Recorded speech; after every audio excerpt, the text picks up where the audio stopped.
casas de cartón. Esa canción me recuerda a mis tíos y a mis papás en una época que ellos vivieron muy difícil, el conflicto armado en los años 70, finales de los 70, principios de los años 80, en donde había mucha represión, en donde cantar esta canción era imposible y es una ventaja que nosotros tenemos en la actualidad. Como tú lo dices, Alejandra, eran reprimidos en aquel entonces todas las opiniones, las ideas, no había libertad de expresión. Mis padres me cuentan que existía una desigualdad social y que por ende la pobreza aumentaba día a día. Y estamos arrancando este 2012 en enero, un mes en el que conmemoramos los 20 años de la firma de los acuerdos de paz, motivo por el cual te voy a estar acompañando en este primer programa. Gracias, Alejandra, bienvenida a Modernización en Marcha, al igual que ustedes, amigos televidentes, bienvenidos a este programa en el que estaremos hablando sobre gobernabilidad y conflictos a 20 años de la firma de los acuerdos de paz. Y para iniciar este programa, Modernización en Marcha ha preparado un video que muestra parte de los acontecimientos que sucedieron durante el conflicto armado. En los años 70, los altos niveles de pobreza y marginalidad fueron expresiones evidentes de la creciente desigualdad en la distribución del ingreso en El Salvador y de las escasas oportunidades de desarrollo existentes. Sumado a ello, la represión gubernamental se acrecentó al extremo de cobrar sistemáticamente la vida de hombres y mujeres que a través de la organización y la movilización social demandaban la satisfacción de las necesidades más elementales: tierra, vivienda, alimentación, salario digno, educación, pero que también, cada vez con más fuerza y beligerancia, exigían espacios democráticos de participación, el respeto a la voluntad popular expresada en las urnas y el cese de registros y cateos arbitrarios, desapariciones forzadas, torturas, asesinatos colectivos y ejecuciones extrajudiciales de dirigentes y activistas sociales. Los niveles de conflictividad y confrontación se elevaron hasta llegar abiertamente al uso de las armas, tanto de parte del gobierno como de las organizaciones populares. Pese a la intensificación de la represión gubernamental, las manifestaciones masivas de la población organizada incrementaron, pero comenzaron también a apoyarse en grupos políticos militares para contrarrestar y protegerse de la violencia institucionalizada ejercida desde el aparato policial y castrense. La escala del conflicto alcanzó entonces su máxima expresión: el enfrentamiento bélico. Enero de 1981 marcó el inicio declarado de la guerra civil, con la constitución y el accionar de la guerrilla y el combate militar entre sus fuerzas y las unidades del ejército. Desplazamientos, desarraigo, además de las miles de muertes y desapariciones casi por una década, en la que el gobierno recurrió al exterminio con los batallones élite, mientras la guerrilla intentó una ofensiva hasta el tope. Pero la población pedía la paz, que la palabra prevaleciera y ser escuchada. El gobierno y la guerrilla firmaron los acuerdos de paz el 16 de enero de 1992. Las expresiones de celebración fueron masivas, alegres, esperanzadas, muy sentidas. Después de varios encuentros infructuosos de diálogo y de 2 años de negociación, todavía bajo una fuerte presión militar, finalmente se pudo desmontar el conflicto armado. La polarización y la confrontación continuaron incluso al celebrar el fin de la guerra, pero la expectativa de iniciar una etapa de transición hacia la democracia fue una posibilidad histórica que se nos abrió hace 20 años, a todos los salvadoreños y las salvadoreñas. El 16 de enero de 1992, El Salvador firmó con sus acuerdos de paz el compromiso de decir nunca más a muchas cosas. Nunca más a las violaciones de derechos humanos. Nunca más al uso de la violencia. Nunca más al abuso de las instituciones. Nunca más a la represión para silenciar ideas. Somos conscientes que las causas estructurales que llevaron al conflicto armado están aún, muchas de ellas, sin solución, sin respuesta, sobre todo aquellas de naturaleza económica y social. No habrá paz duradera, no habrá concordia, mientras persistan las distintas formas de la inequidad, la miseria, el atraso y la exclusión de las grandes mayorías de la educación y de la salud de calidad, del mercado laboral, de la cultura y del progreso social. Las imágenes mostraban lo difícil que fue vivir durante el conflicto bélico armado en nuestro país, Alejandra. Pero también veíamos cómo se llegó a la firma de los acuerdos de paz, un hecho que marca la transición hacia la democracia. Así es, y escuchábamos las palabras del presidente Mauricio Funes acerca de la visión que tienen para abordar los conflictos sociales de otra manera. Y para conocer más acerca de esta visión, el equipo de Modernización en Marcha visitó al secretario para Asuntos Estratégicos, el licenciado Jato Asbun. Este gobierno, desde el principio, cuando el presidente planteó que la característica fundamental en la cual se iba a basar la proyección gubernamental era una nueva forma de gobernar. Eso tiene su fundamento muy concreto, significa garantizar la construcción de condiciones que nos permitan que esa nueva forma de gobernar sea incluyente. Por lo tanto, un aspecto fundamental para garantizar la unidad, porque la unidad no se construye en el aire, se construye desde el conflicto. Porque la realidad es conflictiva en sí misma, y sobre todo la realidad social. Entonces uno tiene que saber abordar el conflicto social, que existe en toda sociedad, para garantizar que la unidad sea producto del acuerdo. El conflicto no solo tiene la visión de uno, tiene la visión de varios, y tiene por lo tanto los intereses de varios sobre la mesa. Un ejemplo bastante claro, los acuerdos de paz. Ese es un precedente, marca un hito diferenciado en la historia de este pueblo, porque no solo se negocia el acallamiento de las armas, eso está claro.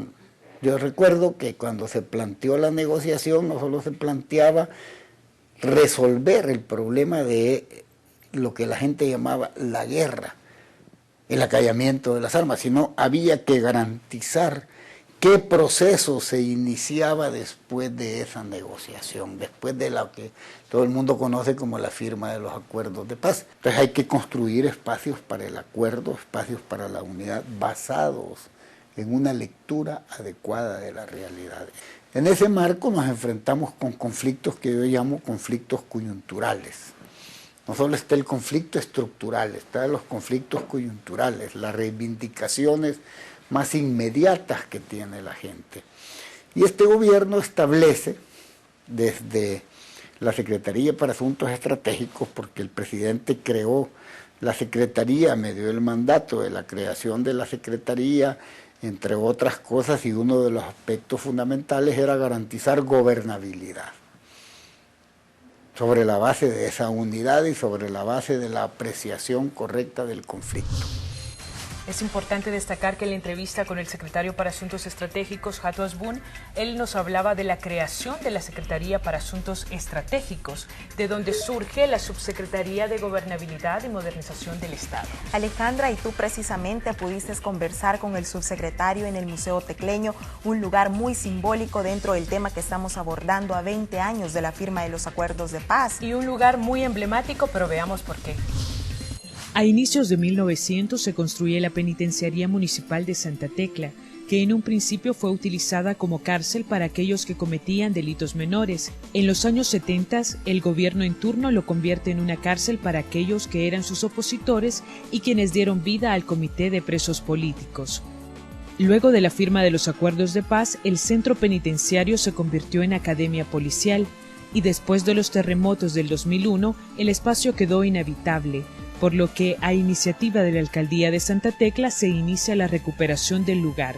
En la actualidad, lo que antes fue una penitenciaría se convierte en un espacio cultural. Su restauración simboliza la posibilidad de que a partir del reconocimiento consciente de nuestro pasado, la sociedad salvadoreña aspire a transformar constructivamente su historia. Por ello, Modernización en Marcha visitó este emblemático lugar. Y hoy estamos aquí para conocer en materia de gestión de conflictos el papel que juega la Subsecretaría de Gobernabilidad y Modernización del Estado. Para ello hemos invitado al licenciado Antonio Carbonell. Licenciado, gracias por aceptar nuestra entrevista. Nos gustaría conocer cuál es el papel que está jugando la Subsecretaría. Sí, bueno, como su nombre lo indica, la Subsecretaría de Gobernabilidad tiene como misión contribuir a generar esas condiciones propicias al diálogo, al entendimiento, para que el país pueda desarrollar adecuadamente sus programas de gobierno, abordar las crisis, abordar los conflictos de una manera democrática y no como en el pasado, ¿verdad? Se abordaron con represión, con cárcel, bueno, como es el lugar donde estamos ahora y que afortunadamente la Municipalidad de Santa Tecla lo convirtió en un museo, ¿verdad? Como factor de paz y de progreso. Entonces, en el caso nuestro estamos trabajando, uno, para poder abordar los conflictos a través del diálogo y la concertación, apoyar al secretario de Asuntos Estratégicos, ¿verdad?, en la generación de estos espacios de concertación con los ciudadanos, mientras vamos encontrando una raíz a los problemas que los aquejan.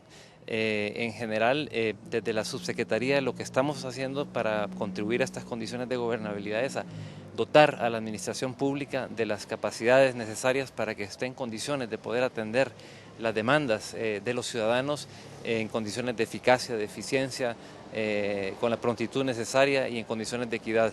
Es fortalecer al Estado para que pueda realmente cumplir con su rol, que es satisfacer los derechos económicos, sociales y culturales de todos sus ciudadanos. Gracias, licenciado, por su tiempo. Muy amable. Gracias. Gracias.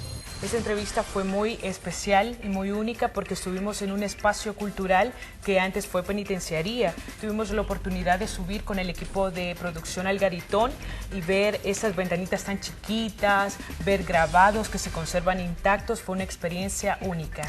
Alejandra, es muy interesante de cómo ese lugar tan oscuro y encerrado, como tú lo decías, ahora se convierte en un espacio cultural y que es muestra de los cambios que se han venido haciendo en nuestro país. Así es. En esta segunda parte de su programa Modernización en Marcha, nuestra compañera Carmen Elena entrevistará a la coordinadora del área de gestión de conflictos para conocer de primera mano cuál es el trabajo que se está realizando y cuáles son las proyecciones que tiene.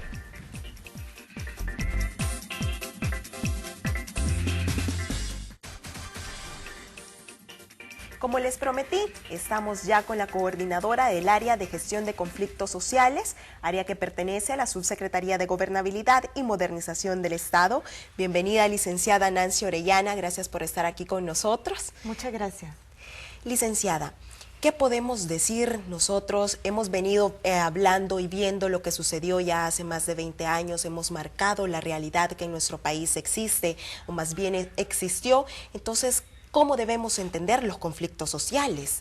Quizás es bien importante que esa experiencia que tuvimos hace 20 años nos mostró que necesidades muy sentidas de la población que no encontraban una respuesta en el gobierno y en el Estado en general, fue escalando grandemente hasta llegar a una de las formas más graves, más altas de violencia, como fue efectivamente el conflicto político-militar, una guerra, un enfrentamiento bélico.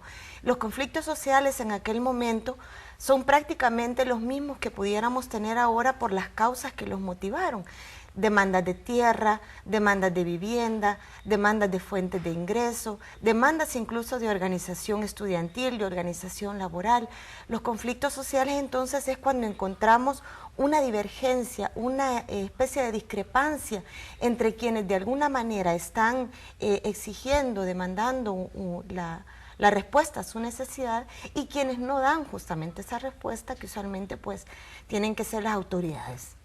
¿Qué tipos de conflictos entonces existen? Porque nos estamos enmarcando y enfatizando conflictos sociales. ¿Hay otros tipos de conflictos? Claro, hay conflictos desde los de carácter internacional entre países, por ejemplo, hay conflictos de naturaleza personal, ¿verdad?, de convivencias que podemos tener en nuestras familias, con vecinos, con vecinas, compañeros de trabajo, personal, con sus jefaturas, etcétera. En este caso lo que nos interesa son aquellos conflictos que hacen referencia a necesidades humanas sociales, muy vitales, que tienen que ver con la estructuración de la sociedad, con la organización del Estado, del gobierno, para responder a esas necesidades que desde un enfoque de derechos incluso pues están haciendo referencia a derechos fundamentales como la vivienda, la alimentación, la salud, la educación, el trabajo, toda la serie de derechos que conocemos y desde donde un Estado tiene que ir respondiendo. Licenciada, quiero invitarla a que veamos un sondeo en el que nuestros amigos televidentes han participado acerca de qué opinaban ellos en cuanto a esta nueva forma o nueva manera de enfrentar los conflictos sociales en el gobierno actual. Escuchemos.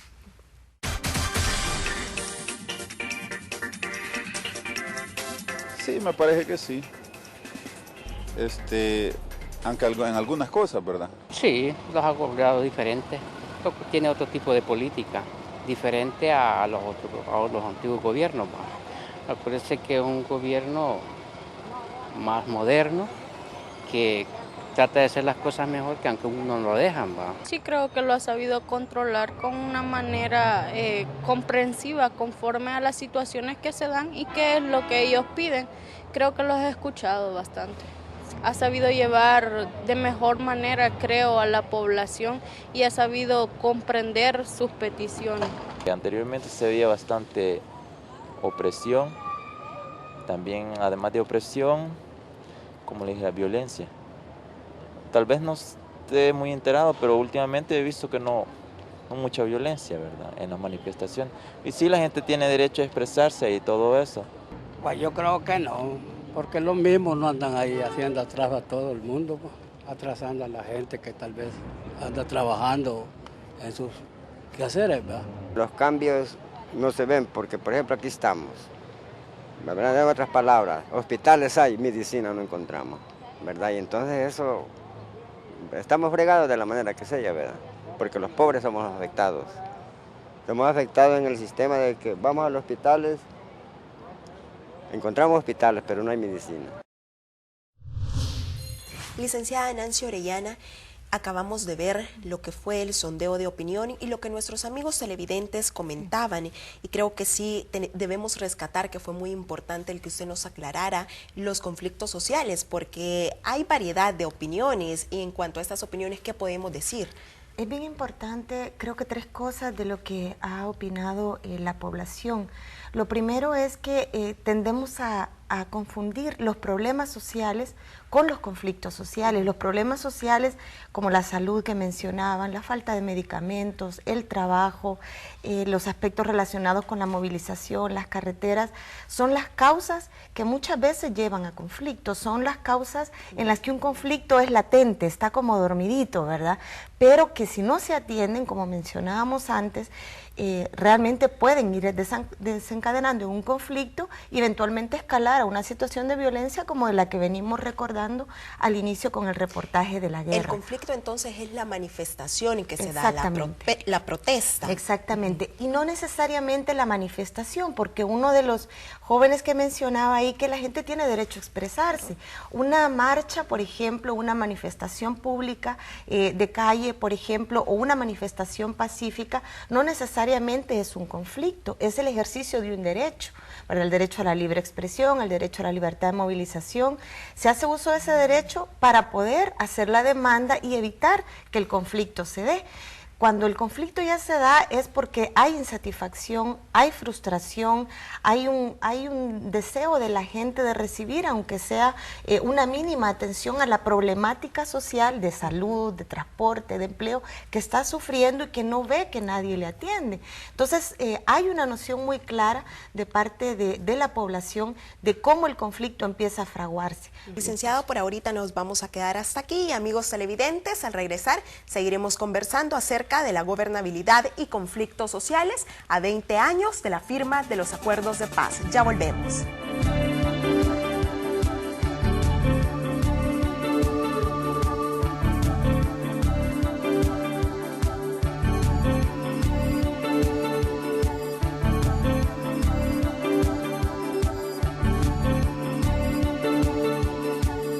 Seguimos en Modernización en Marcha, hablando sobre la gobernabilidad y conflictos a 20 años de la firma de los acuerdos de paz.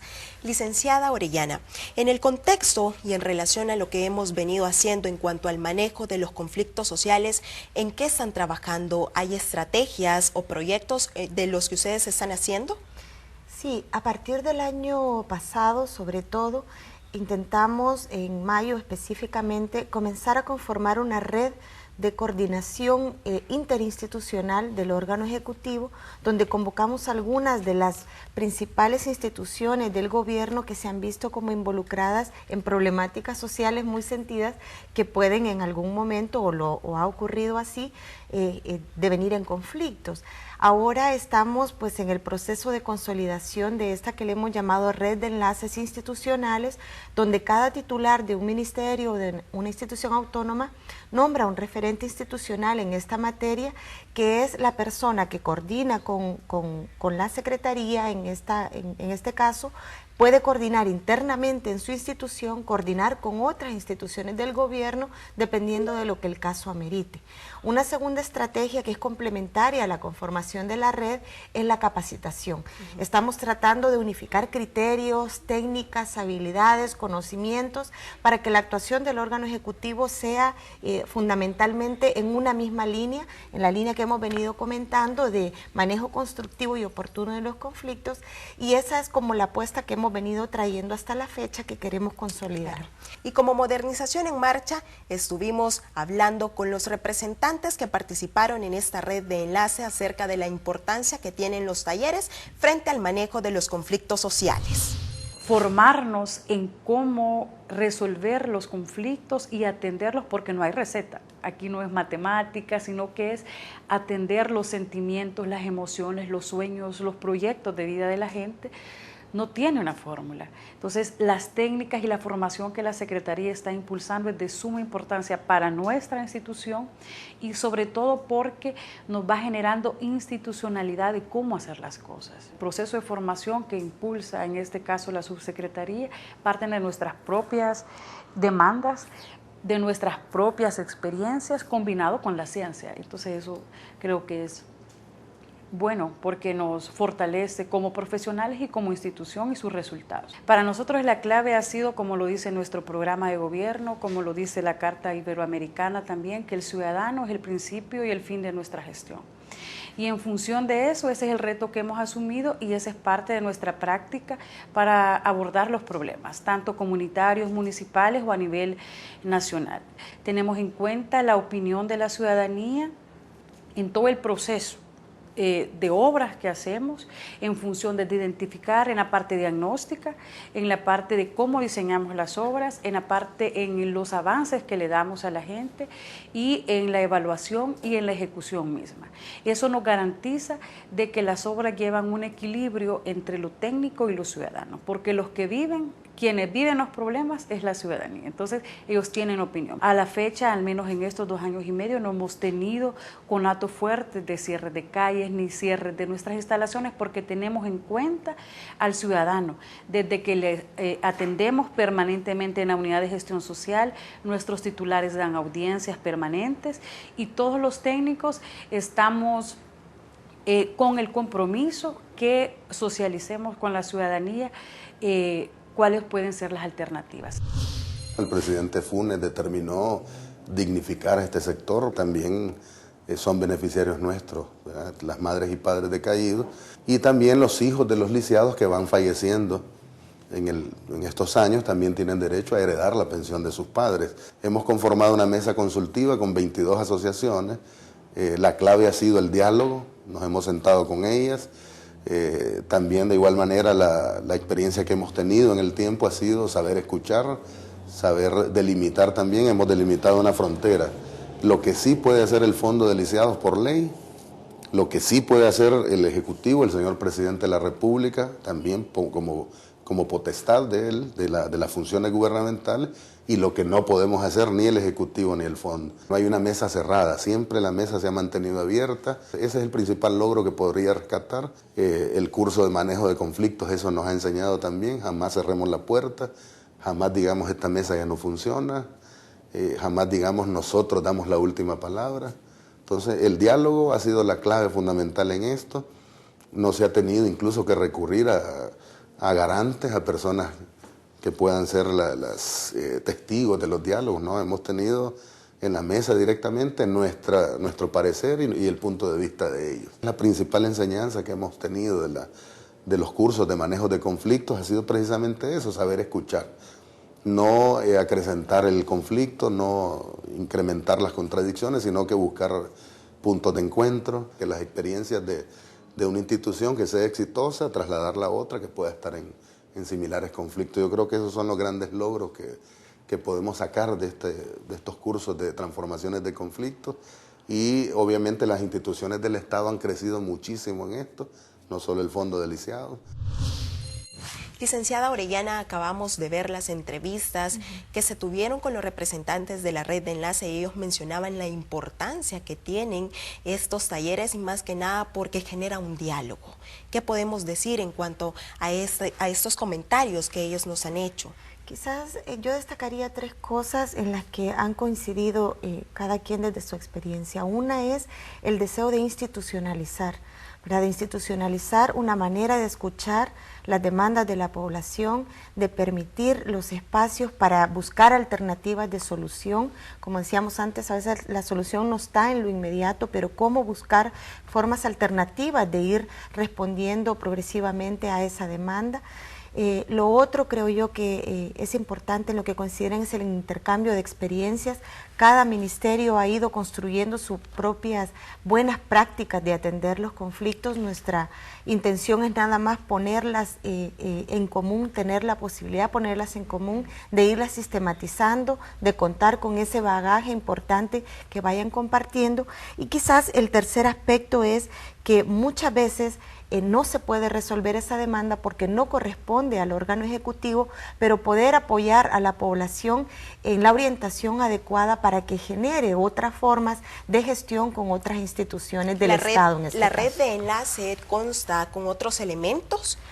Actualmente estamos trabajando en el diseño de un observatorio para la prevención de conflictos que va a ser un monitoreo permanente donde queremos atender de forma oportuna antes que la problemática se nos convierta en conflicto. Eso está en proceso ahorita, en proyección, y también contar con un protocolo de actuación que nos permita un criterio, un parámetro común en sintonía de todo el órgano ejecutivo, donde el eje fundamental es generar esos espacios de diálogo y entendimiento con la población. Los conflictos tenemos que verlos como un factor positivo para poder propiciar las transformaciones en la sociedad que son muy necesarias, de poder ir descubriendo nuevas maneras de ir pues estableciendo políticas, programas, mecanismos de respuesta a las problemáticas que sabemos que son estructurales y históricas, que también la población misma vaya aprendiendo a que el ejercicio de sus derechos lo realice en un contexto pacífico, en un contexto alternativo, ¿verdad? Tal vez no de confrontación, aunque sí puede ser de controversia, de disputa, de protesta, pero no necesariamente que tenga que llegar a niveles elevados como los que conocimos hace 20 años, donde la violencia terminó siendo el escenario privilegiado para poder dirimir esas diferencias o tratar de resolver esas demandas. Lo importante es que ahora ese escenario esté realmente llevado a una etapa histórica del país y que estemos ahora en otro momento importante. Licenciada Orellana, muchas gracias por haber estado aquí con nosotros y esperamos tenerla en otro de nuestros programas. Muchas gracias. Gobernabilidad y conflictos a 20 años de la firma de los acuerdos de paz es el tema que se abordó en su programa Modernización en Marcha en esta oportunidad. En él conocimos la visión de este gobierno para afrontar los conflictos sociales. Alejandra, también pudimos destacar y conocer los esfuerzos y el trabajo que está realizando la Secretaría para Asuntos Estratégicos, la Subsecretaría de Gobernabilidad y Modernización del Estado a través del área de gestión de conflictos sociales. Gracias, amigos televidentes, por habernos acompañado. Recuerde que puede escribirnos a nuestro correo electrónico modernizacionenmarcha@hotmail.com o bien pueden contactarnos en nuestro Facebook como Modernización en Marcha. No olviden sintonizarnos todos los martes a las 8:30 de la noche. Y los domingos a las 8 de la noche. Nos vemos y hasta la próxima semana. Hasta la próxima.